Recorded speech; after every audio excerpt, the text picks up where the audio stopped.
Olá, boa tarde.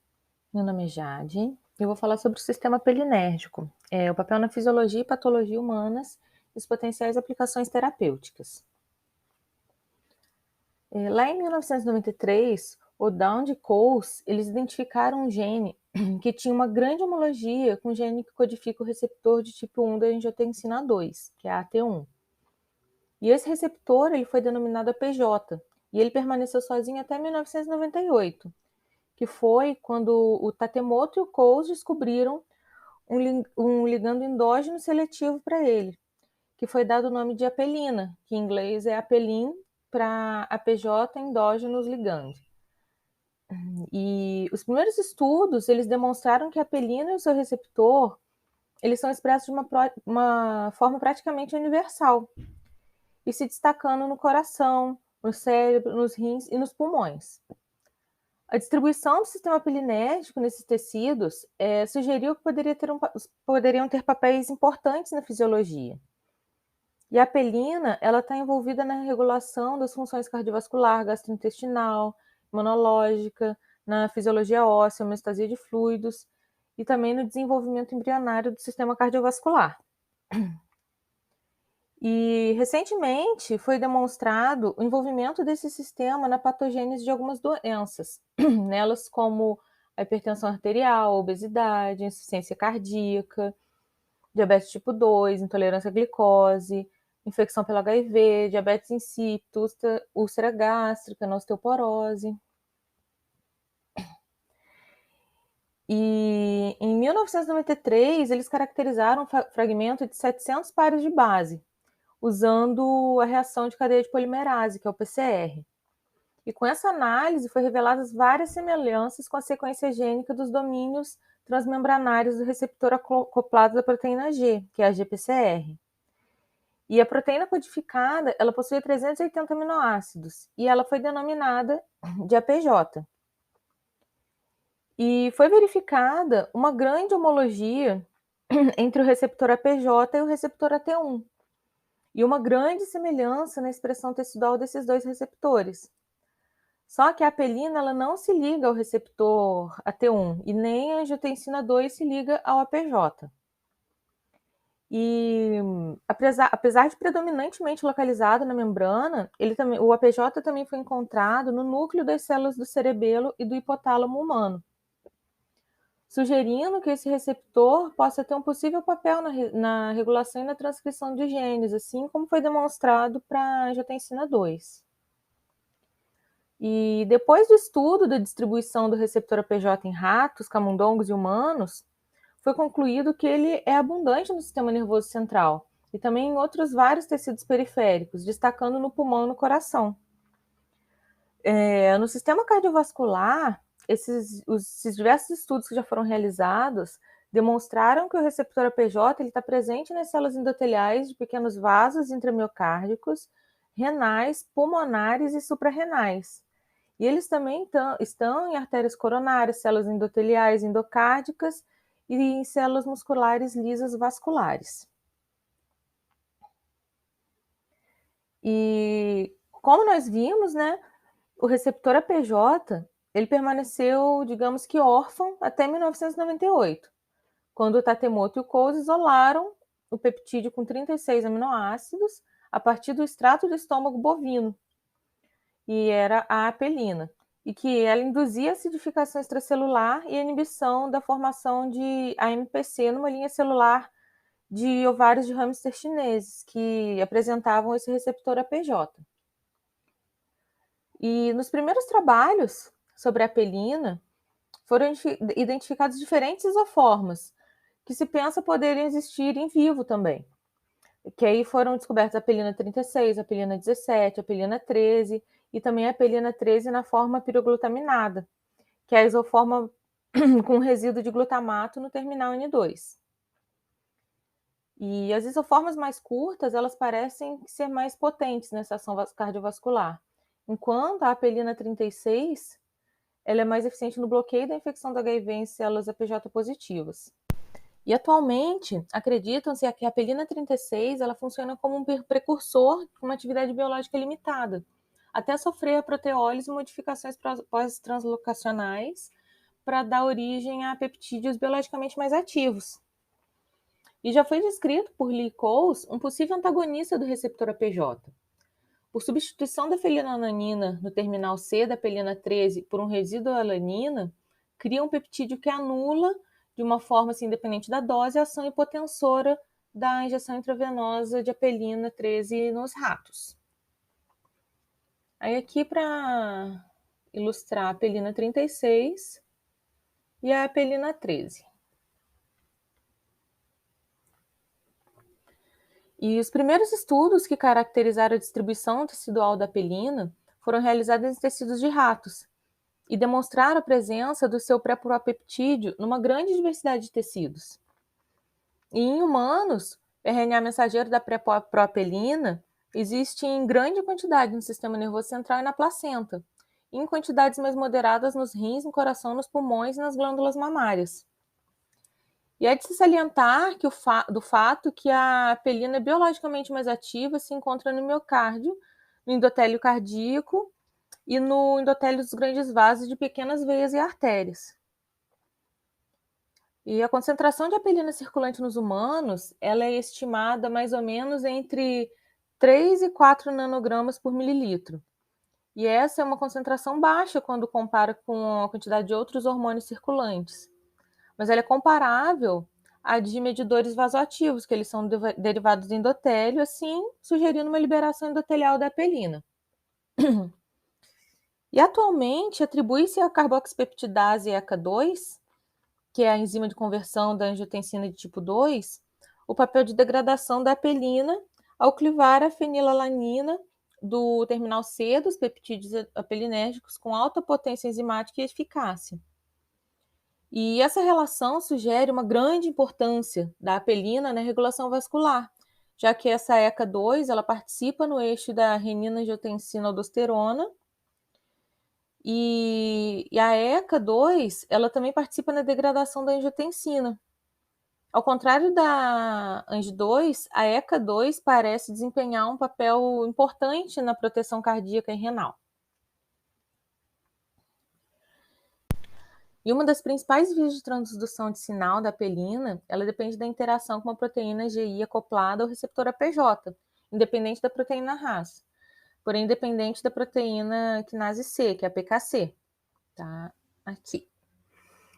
E com efeito, se nós inibirmos a PKC, a fosfolipase C, que é a PLC, o trocador de sódio e hidrogênio e o trocador de cálcio e sódio, que é o NCX, os efeitos da apelina são significativamente reduzidos no que se diz respeito ao seu efeito inotrópico positivo, que é o efeito inotrópico positivo é o aumento da força de contração do coração, que geralmente é aumentado pelo cálcio, né?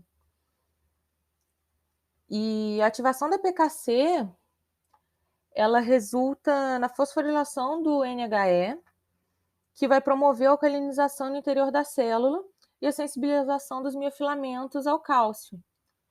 E numa ativação do NCX, que passa a funcionar do modo reverso, que vai promover a entrada de cálcio para a célula.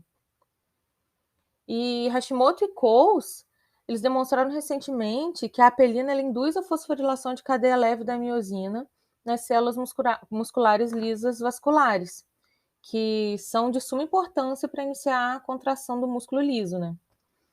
E também a inibição da PKC, do NHE e do NCX se traduz na redução significativa desses efeitos. E além dessa via de inibição da adenilciclase, a apelina também ativa a via das ERCs, que são as quinases reguladoras extracelularmente, né? Que eu apresentei no último trabalho também, a via da ERC. E através de uma proteína G sensível a PTX, que é a toxina Petruccis, num processo que é dependente do PKC. E a via de controle da proliferação das células endoteliais da PI3K, P70S6K é também ativada pela apelina mediante dois mecanismos. Um que é ERK dependente e o outro que é PI3K dependente. E é importante salientar que a via PI3K-AKT, ela parece ser responsável pela fosforilação e pela consequente ativação da síntese do óxido nítrico endotelial, que é o ENOS, e qual é imprescindível para a maioria dos efeitos vasoativos da apelina.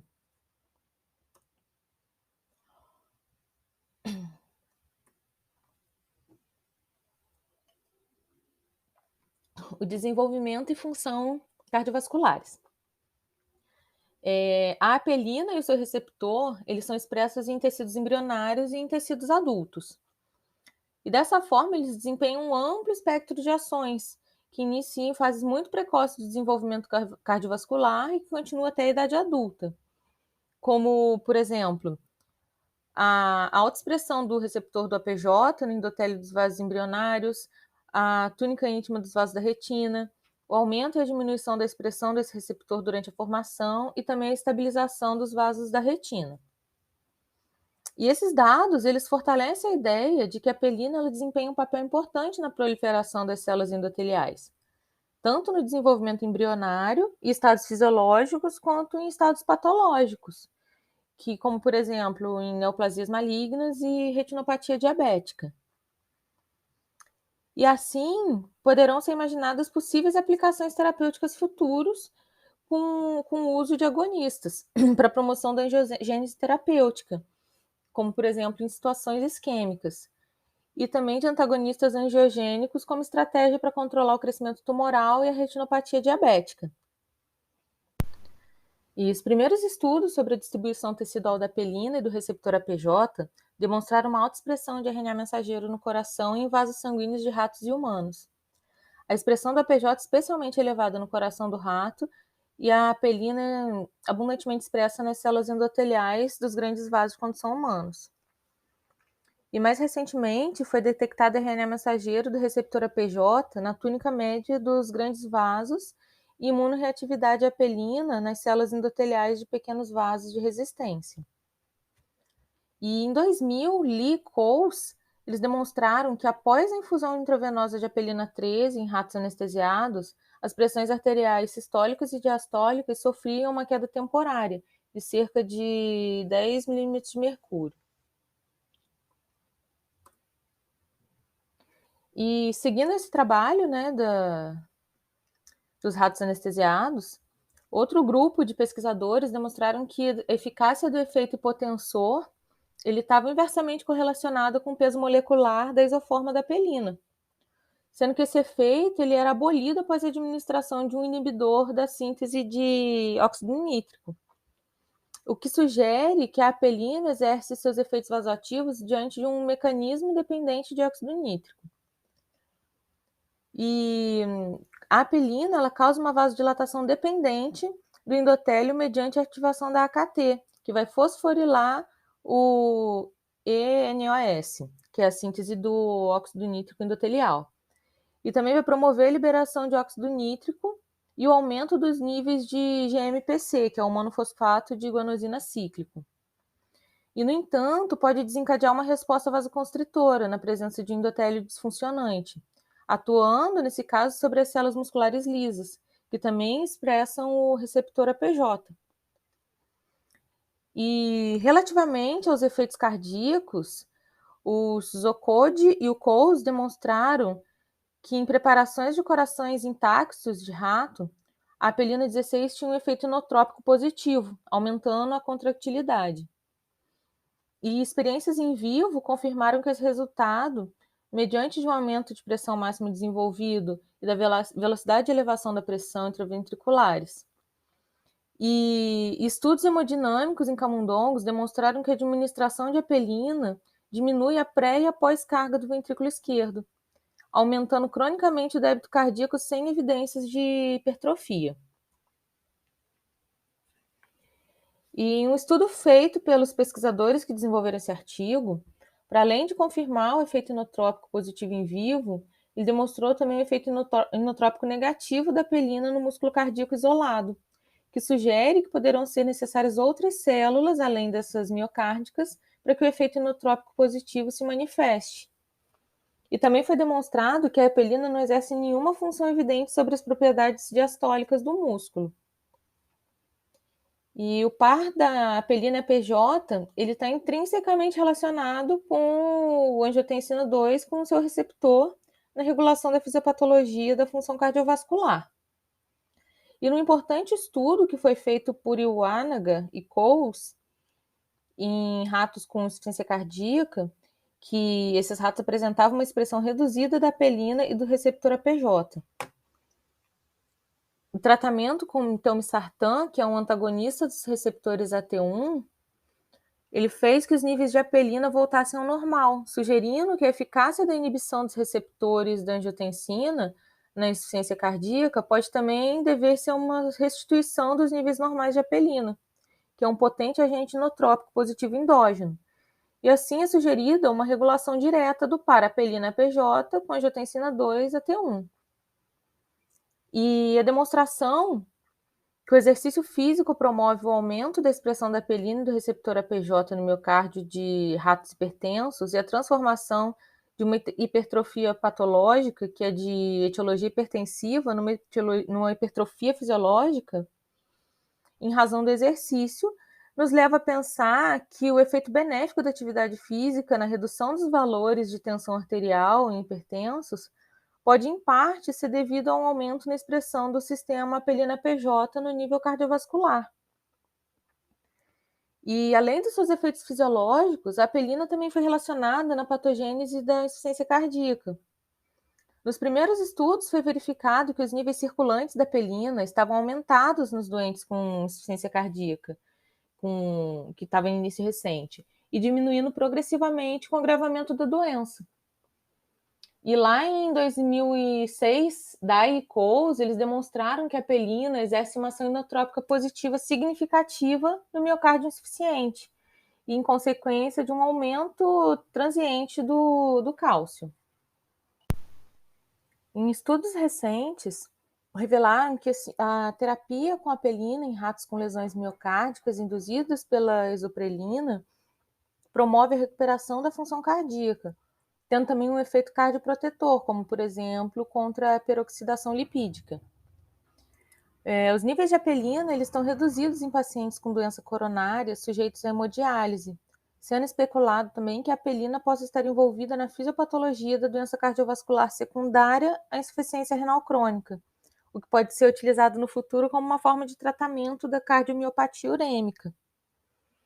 E a terapia de ressincronização ventricular promove a longo prazo um aumento dos níveis plasmáticos de apelina, o que pode estar associado a uma melhoria da função cardíaca.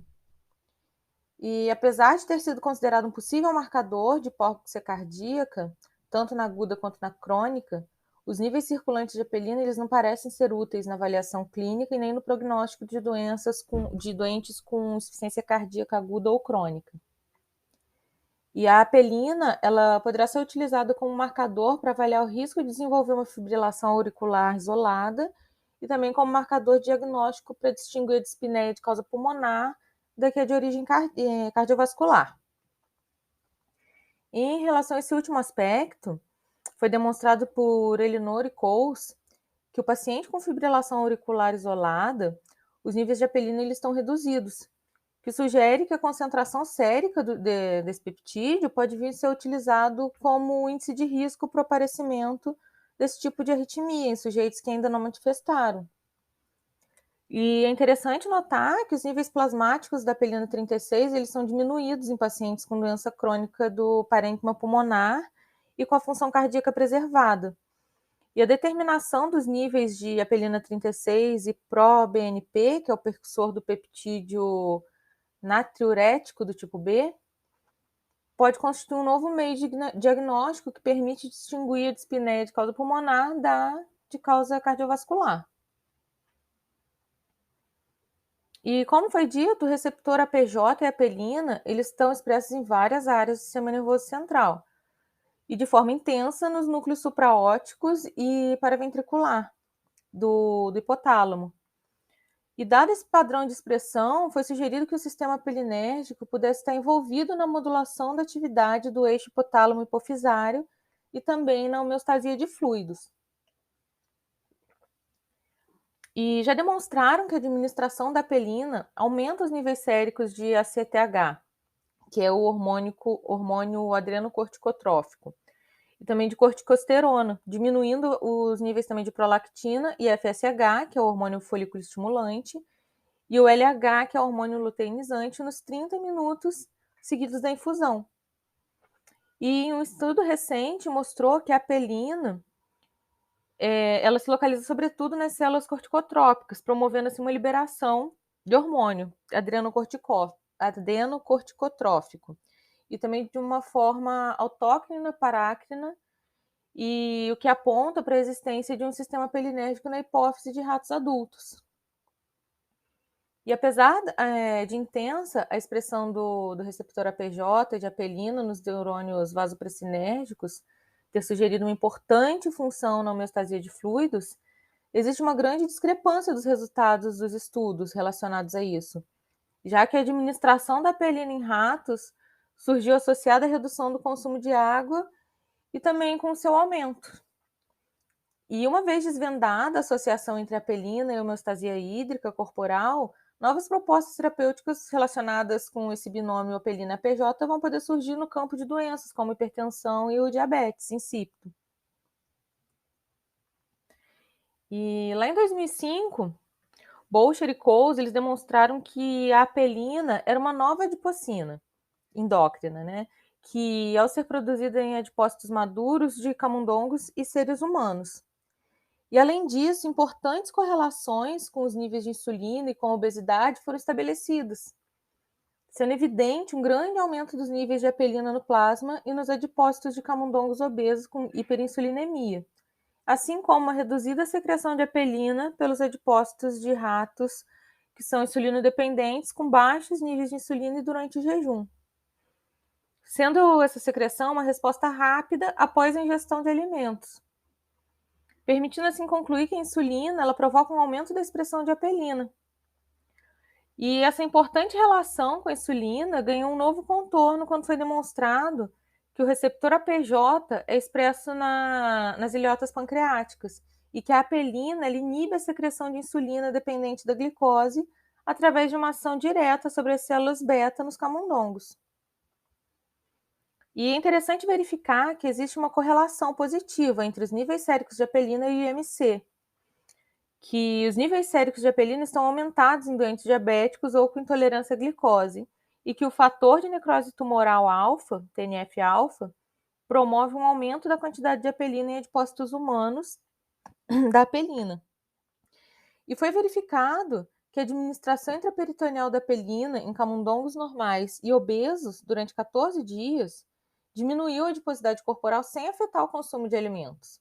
Ele diminuiu os níveis séricos de insulina, de leptina e de triglicerídeos, e aumentou os níveis de adiponectina e aumentou a expressão de proteínas desacopladoras, que são as UCP.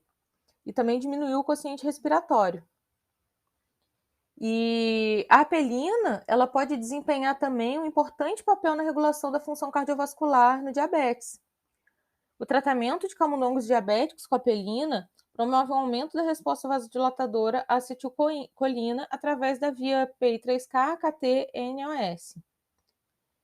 E todos esses resultados fazem acreditar que a apelina é um importante regulador do metabolismo glicolipídico normal, desempenhando também um possível papel em situações patológicas, como obesidade, resistência à insulina e o diabetes tipo 2. E assim, a sua utilização vai poder ser explorada como um potencial alvo terapêutico nesse conjunto de doenças. E como a homeostasia de fluidos, o papel da apelina no comportamento alimentar não está bem estabelecido, pois os dados disponíveis, eles ainda são bem escassos e bem contraditórios. As ações do sistema pelinérgico anteriormente descritas foram aquelas que até agora receberam mais atenção por parte da comunidade médica. Só que existe atualmente uma intensa frente de investigação com o intuito de demonstrar novas implicações fisiopatológicas desse recém-descoberto sistema. E no que respeita à função gastrointestinal, a apelina e o APJ parecem desempenhar importantes funções na secreção gástrica de ácido, de colecistocinina e também na proliferação do epitélio na mucosa do estômago. E isso possivelmente ele vai estar envolvido também na patogênese da úlcera péptica, na colite ulcerosa e da doença de Crohn. E a apelina, ela estimula a proliferação dos osteoblastos e inibe a sua apoptose, podendo vir a ser, assim, no futuro, usada como auxílio terapêutico em algumas doenças ósseas. E por último, o receptor APJ, ele é um correceptor de entrada do HIV nas células, verificando que a apelina, ela inibe a infecção das células CD4 e APJ positivas, sendo essa eficácia para suas formas mais pesadas. E em conclusão, os novos papéis do sistema apelinético na fisiologia e na patologia humana, eles estão em constante expansão. E a apelina está envolvida na regulação da homeostasia de importantes sistemas do nosso organismo, assim como também na patogênese de inúmeras doenças, e muitas das quais com um peso enorme na morbilidade e na mortalidade mundiais. Só que nem tudo está feito, né? São necessários novos estudos da apelina e do receptor APJ, e com isso, para aumentar o conhecimento sobre as funções do sistema apelinético na fisiologia e na patologia humana. Sendo possível, assim, então, desvendar todo o potencial que esse sistema nos oferece como um futuro alvo terapêutico. Muito obrigada. Boa tarde a todos.